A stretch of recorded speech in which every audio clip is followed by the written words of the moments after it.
Hello, you're listening to The Science of Successful Job Hunting with me, Mildred Talabi, author, speaker and blogger committed to inspiring and changing lives in business and careers.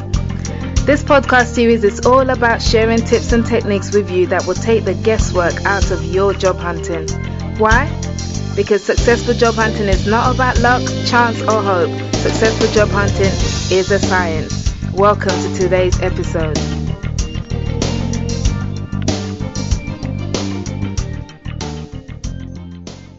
Hello and welcome to episode 5 of the Science of Successful Job Hunting. If you are an older worker, specifically if you're age 50 and above, you're going to love this episode because it's all about how to get a good job after 50. Now, a recent survey carried out by the UK-based Institute of Leadership and Management revealed that organizational ageism is still very much alive. Now, the majority of managers in this survey reported to overlook older workers and their knowledge and skill that they have to offer in favor of younger workers because they perceive them to be more keen to learn, develop and progress. So yes, ageism is still very much a factor for older workers, which is why I am excited to be talking today to my guest, Rupert French, who is an extraordinary man himself, but he'll tell us a bit more about that shortly. But he's written a great book to help older workers to get ahead in the job market, and it's called How to Get a Good Job After 50.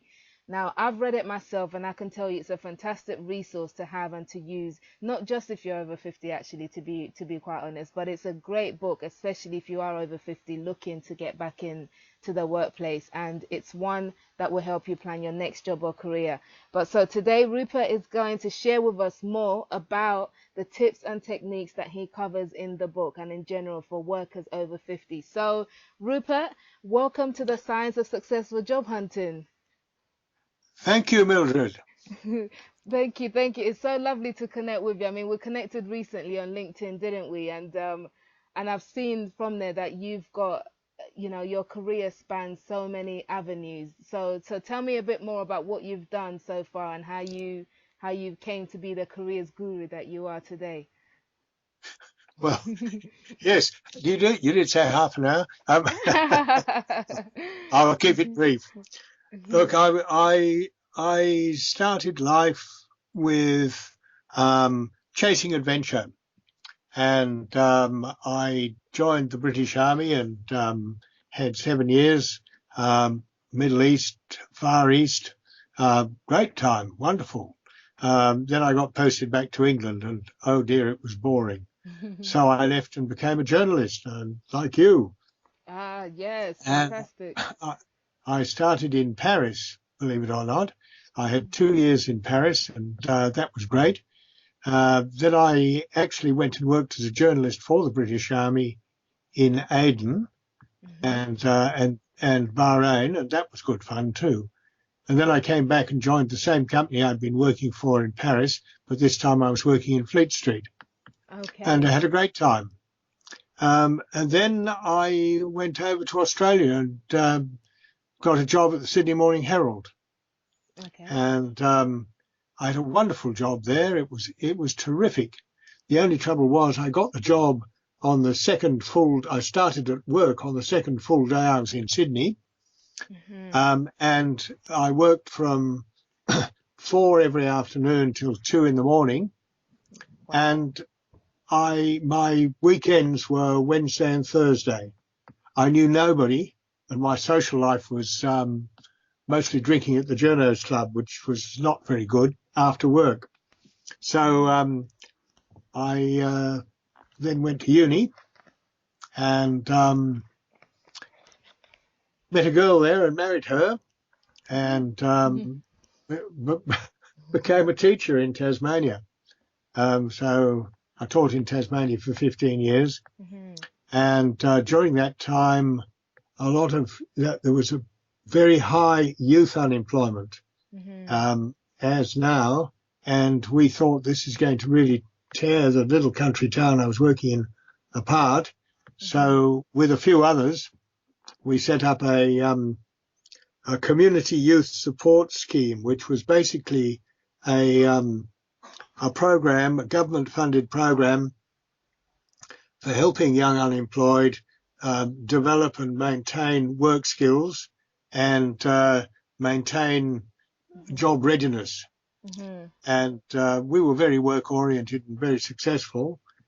And then when unemployment became not just youth but everybody, that program was sort of subsumed into the Skillshare program. And I wrote a submission for setting up a Skillshare program in a nearby town. And was on the board of that for 5 years. And while I was doing that, my own position as a teacher was made redundant. So I thought, well, this is no problem. I know all about job search. I'll go and get a job. Ha ha. I was 52 at the time. And of course I didn't. And looking back on it, I can see all the mistakes I made. So, but anyway, I did a postgraduate business course at uni, which was very good in it told me what I should do, but I've never been able to do. I'm not very good at running a business. But then I set up a business, which I've been running since 1993. So I suppose that's not bad. It's 20 years and we haven't gone bankrupt. No. Haven't made a fortune either. Yeah. Is this the job winners? Is that the business? Yes, that's right. Okay. Yes. Okay. And through that, I've helped lots and lots of people find jobs. I'm probably more a specialist in job search than in career planning, but you can't have one without the other. So career planning, your career clarity is definitely an essential part of good job seeking. I wouldn't say that I'm the world's best career planning expert, but I'm efficient and proficient, and I get professional results. But job search, I think that I'm probably ahead of a lot of people. Is that because when you were made redundant as a teacher, did you spend months, perhaps years, looking for a new job? Is that where you gained most of your practical knowledge? No, actually it wasn't. I didn't spend a long time looking for jobs. I spent a short time looking for jobs and then decided that I was going to go and do the business degree at uni and that I was going to set up the business myself. Okay. So, but I then learnt fairly quickly what a successful job search is about, and a lot of it is actually successful marketing. So that small business degree did come in useful. Yes. Because it's very much a marketing process. So I developed that, and 5 years later I was running programs that I had developed for groups of 30 long-term unemployed or job seekers in danger of becoming long-term unemployed. And my groups were mostly male and mostly over 45. And going through that program, I developed most of the strategies which I use today. We had what they considered an outstanding success rate for that particular group of people. And I realized at some stage after the event that the reason why the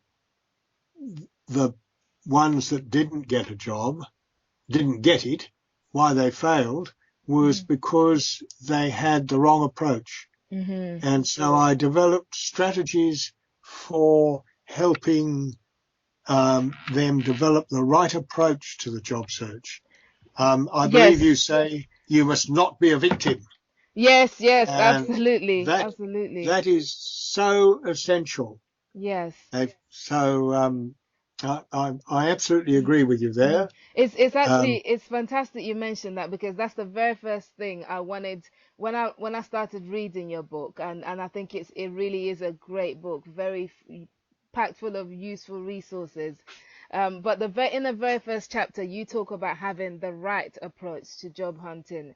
So I guess I want you to share with us how important it is to have the right approach, and then describe exactly what you mean by the right approach. I mean, what's the wrong approach for starters?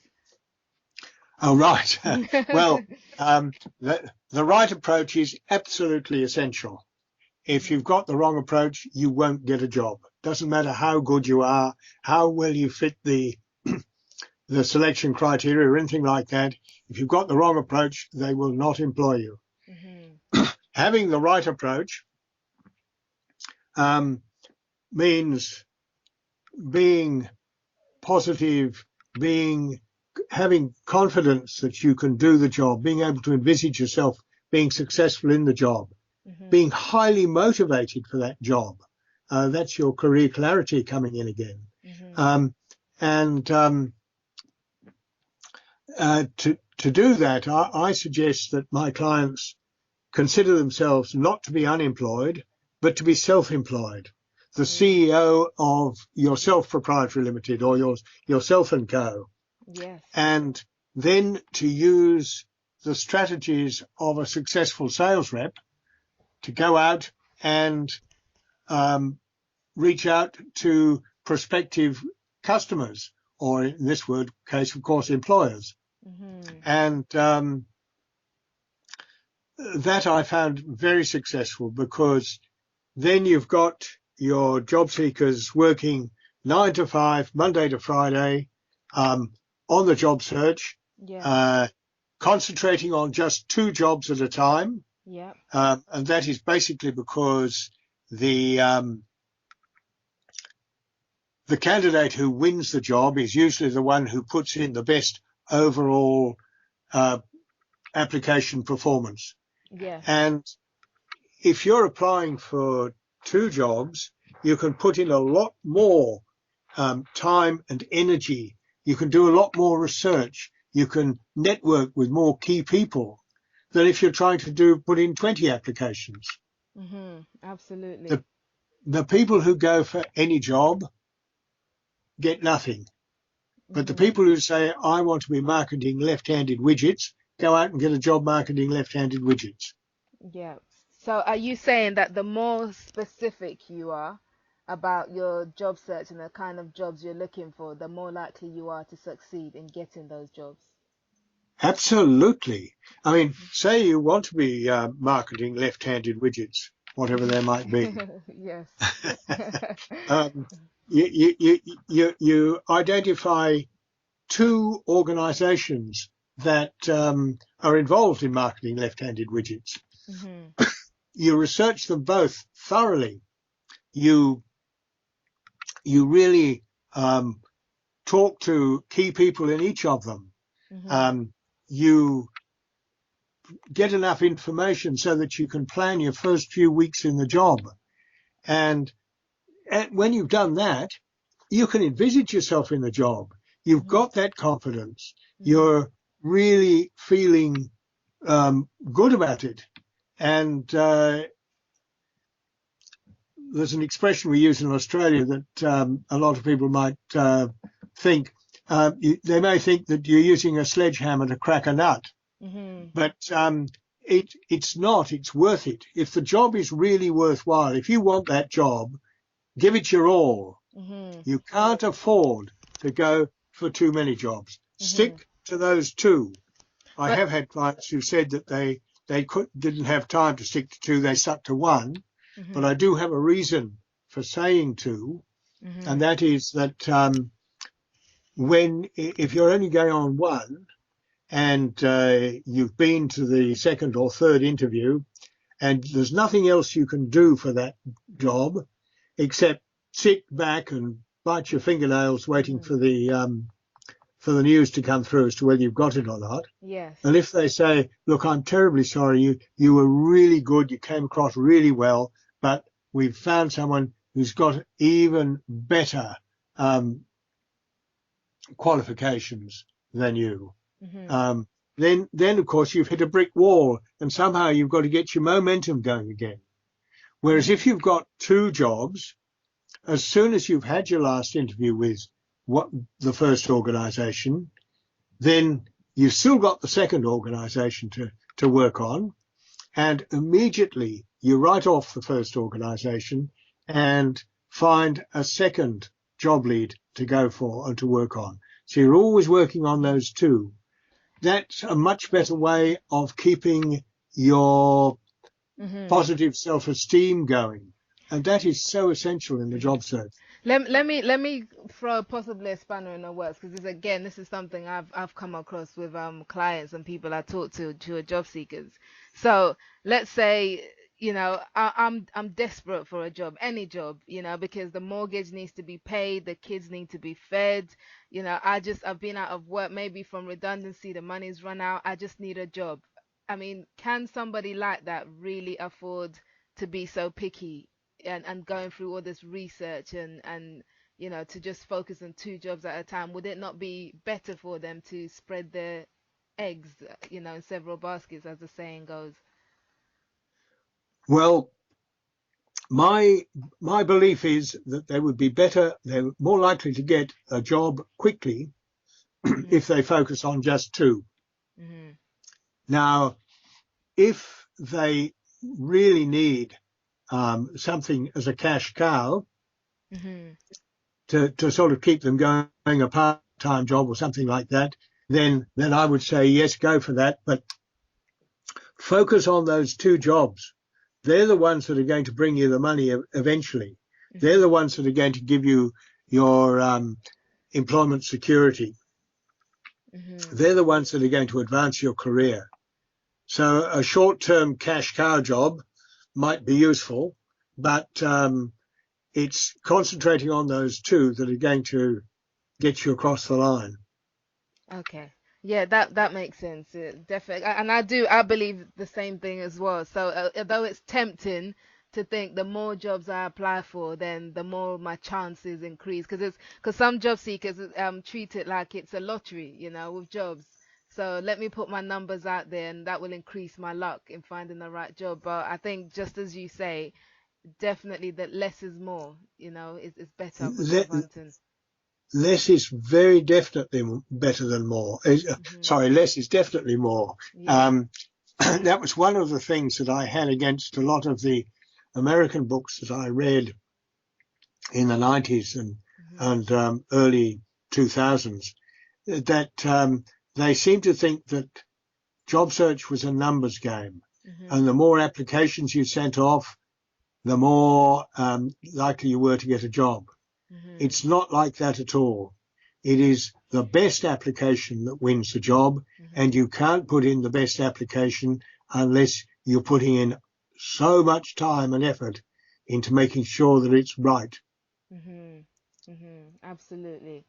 I guess following on from there, sort of a similar line of thinking, because in chapter 2 on choosing the right career path, you talk about job satisfaction being an important component.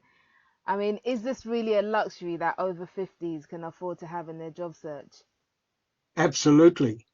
And it's not a luxury because um, you'll have found also in that chapter that I talk about SMT, Mhm. the three things that every employer is looking for in every applicant for every position, Mhm. being first and least important, not unimportant, but least important, the skills to do the job. Mhm. Second, far more important, the motivation to do it well. And third, equally far more important, the ability to fit well into their team. Mhm. Now, the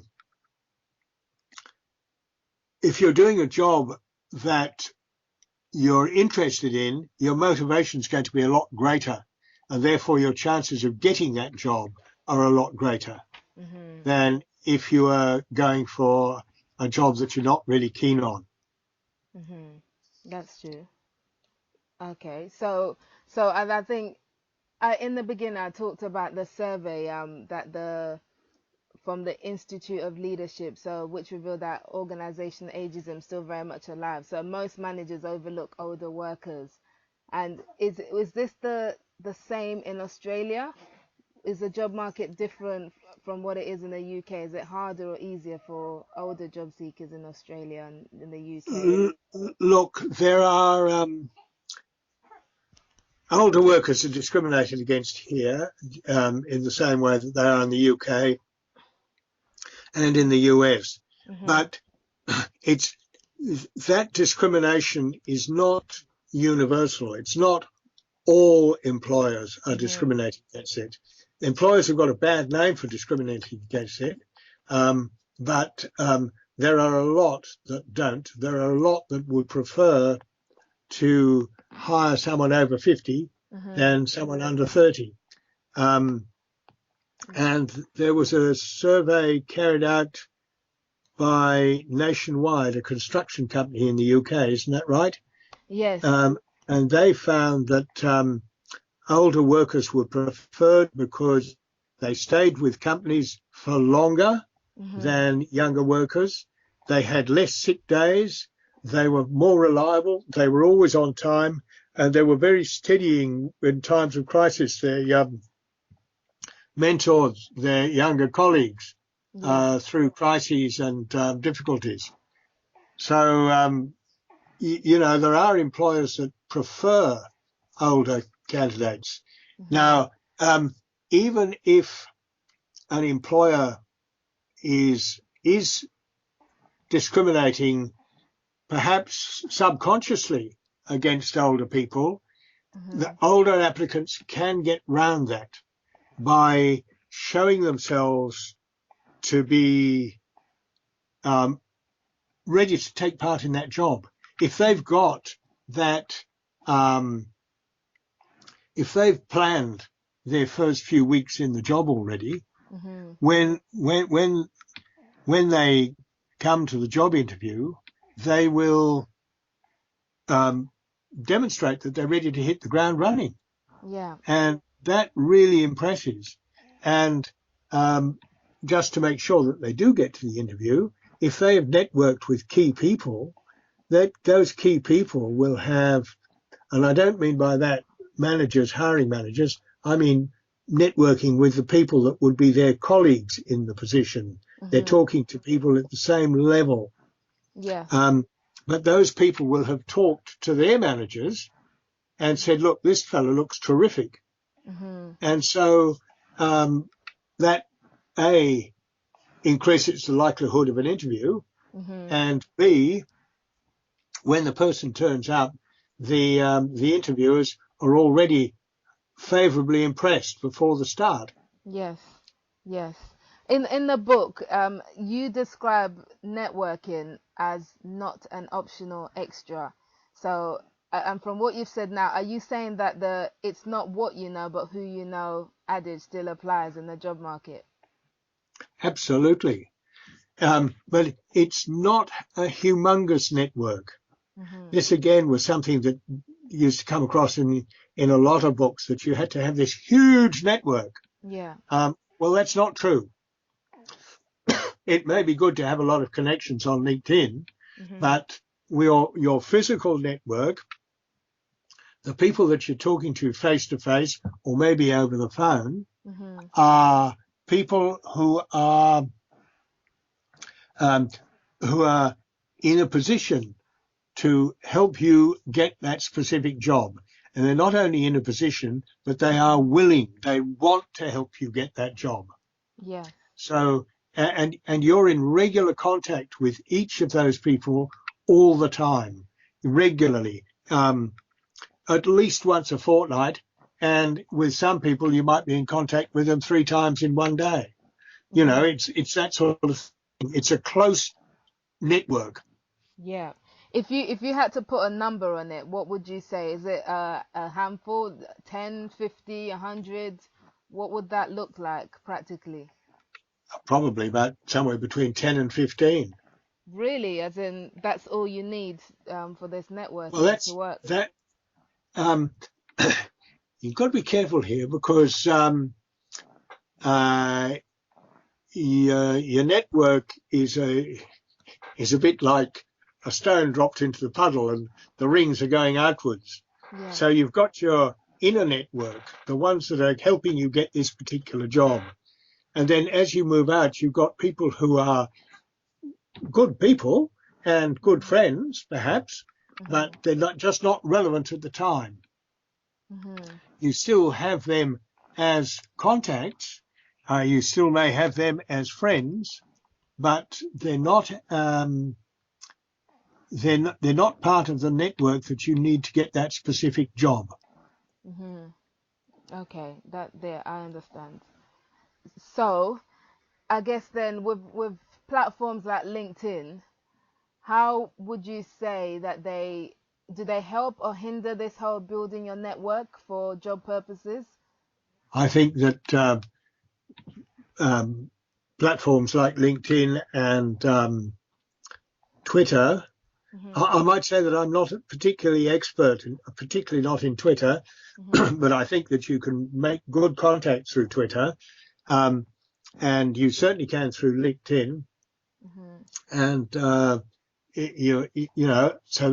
that's important, but it's also important to use other social media platforms. If you're applying for a job, it's almost certain that the employer will Google your name. Yes. And if you've got a Facebook or Pinterest or one of those platforms with photos of you trekking in the Brecon Beacons, or participating in a Rotary program, or helping out at the children's school or grandchildren's school, all that builds a positive picture of you. Yes. It's not the same as an online resume. This is I disagree with Richard Nelson Bowles, the parachute man, on this one point. I like his book. I've got nothing. I think he's terrific. Yes. But in one of his little books, which I've got up here, I can't remember the title now, he talks about developing an online resume. Don't. It is wrong. A resume, I'm sorry, a CV, I should be saying in England. Yeah. A CV is tailored to that specific position. It is not a curriculum vitae, actually. It's not the running of your life. It only contains everything that will show the employer how you would perform in that position. Interesting. So you don't think that LinkedIn is a form of an online CV? No, I don't. Have a profile there, Yes. and the profile will support your CV, but your profile is not tailored to any one position. Your profile may be tailored to a sort of position, to an occupation, but it's not tailored to any one position. And I think that you should never, ever call your LinkedIn profile or any other profile online as an online resume. Okay, because you see them as two separate things, your CV and your online profile. I certainly do. Yes. Interesting. That's very interesting concept. But since you do mention CVs, actually, I'd like to talk a bit about the challenging bits of a CV, which you cover in detail in chapter 4. So, and Yes. one of the things that you talk about is writing your key achievements from each role. So, Yes. how important is it to do this, and can you give some pointers on how to do this effectively? Yes. Well, I've actually got 2 chapters on writing those achievement statements. Yes. But if I were applying to you for a position that required someone physically fit, and I said to you, I am a very fast runner. If you could see me, you'd take one look at my tummy and say, ha ha, pull the other one, it's got bells on. Um, and plus the fact that if I'm said I'm very good at this and I'm very good at that, you'll think I'm full of myself and boasting, and therefore you won't like me. And if you don't like me, you won't employ me anyway. Yes. But if instead I say quite modestly, ran the mile in 4 minutes 16, Caribbean Games, Barbados, 2006, you think, mile in 4 minutes 16, that's not bad. And because I'm relating a fact, in this case, I should say it's a pure fiction. I was just about to ask. I thought there was no end to your talents. I think I once managed to run the mile in 5 minutes. That was when I was in the army. And they may have fudged that because I think I had to do it in 5 minutes or I'd have been out. Okay. They'd spent a lot of money for training me. Oh, that's But you see what I mean? By giving that specific example that demonstrates not only skill level, yes. but also commitment and motivation, then you're really getting things across in an interesting way. Yeah. And the employer is impressed and not put off. So using specific examples is a really great way to demonstrate that you've got the skills. Very often in position descriptions in Australia, and I'm sure to be the same in the UK, they talk about, in the selection criteria, they talk about demonstrated interpersonal skills or proven ability to do something or other. Yeah. And by demonstrated and proven, they mean they're asking for that sort of statement. Yes. Yes. It is true. They do kind of lead you on in that direction if you read it properly in the job adverts. Yes. Yeah, yeah, which is true. But I think what and we're fast running out of time, but I wanted to get this question in because as somebody over 50, you're likely to have lots of experience in different, possibly different careers as well. So how do you kind of bring it all together and condense it into a CV that still sells you because you said it's all about marketing, but that isn't, let's say, overly long and maybe 10, 15 pages? Oh, far too long. I don't like the American one page either. I think 2, 3, or even 4 pages. I think there's one 4-page resume in that book. Yeah. That 4 is about the longest. But the answer is you put in your relevant work history. You don't have to put in every job. And you don't have to go back more than 10 years unless it's relevant. Okay. So you don't have to do that. Okay. Okay. So you can, are you saying that somebody could miss out, I don't know, maybe years of work experience if it's not directly relevant to the kind of job they're going for now? Yes, they can write across the header for that section can be relevant career history or relevant employment record or relevant professional experience, something like that. And then if that leaves gaps, there can be a little sort of line underneath. Have also worked in positions in blah, blah, and blah, just in a one-liner. Yeah, yeah. I've done that quite often with putting in, have also been employed in the British Army, journalism, et cetera, et cetera, et cetera. Just as a little sort of line underneath showing that what I'm showing on top is the relevant stuff. Yes. Yes, yes, that makes sense. That absolutely makes sense. I think because time is fast running out on us, I think what I'd like you to leave us with is one final key piece of advice. I mean, you've got in the book, there's so much advice and so much, it's not just advice, which is what I really like about it as well. It's also practical steps with examples. So it really is a rich resource for whoever picks it up. But if you had to give just one final key piece of advice to a job seeker over 50 on how they can get a good job, what would it be? I think I'd go back to that approach. I think I would say, think of yourself as self-employed, not unemployed. You're the CEO of your self-proprietary limited, a micro business currently without clients. And as CEO, go and work at where do you want your sales rep to be doing Monday to Friday, 9 to 5? That's right, out there looking for reaching out to prospective clients. And then, of course, you are the chief sales rep, so you get out there 9 to 5, Monday to Friday, and reach out to those clients and niche market.